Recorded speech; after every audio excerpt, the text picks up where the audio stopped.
Hello, anong talk? Itago niyo na lang ako sa pangalang Shane. Simula pagkabata, akala ko normal lang ang buhay namin. Pero nung tumuntong ako ng 10 taong gulang, nagsimula ang impyerno sa loob mismo ng aming bahay. Gabi-gabi, mararamdaman ko ang bigat ng kanyang katawan. Ang hapdi. Ang takot. Ang pagmamakaawa na hindi niya kailanman pinakinggan.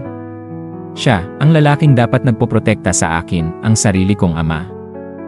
Huwag kang magsusumbong kahit kanino, bulong niya sa akin habang pinupunasan ang mga luha ko. Dahil kahit magsumbong ka, wala namang maniniwala sa'yo, totoo nga. Kahit ang mismong ina ko, pinili ang pag-ibig niya sa kanya kaysa sa akin. Alam niyang may nangyayari pero ibinaling niya ang paningin. Mahal ko ang papa mo.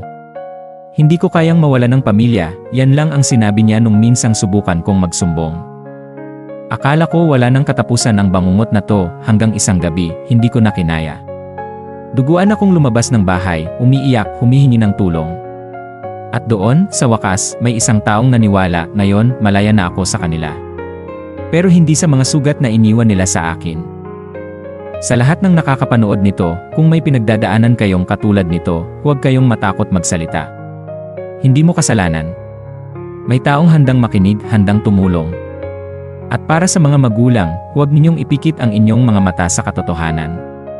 Ang pagmamahal ay hindi dahilan para hayaang masaktan ang inyong anak. Ano ang gagawin mo kung ikaw ang nasa ganitong sitwasyon? Anong may papayo mo sa mga kagaya kong biktima? Bigyan natin ng payo ang ating sender sa pamamagitan ng pagkomento sa ibaba. Huwag kalimutang i-follow, i-like, at i-react ang page para sa iba pang kwentong makaka-relate ka. Kung gusto mo rin magbahagi ng sarili mong karanasan, PM mo lang kami, makikinig kami.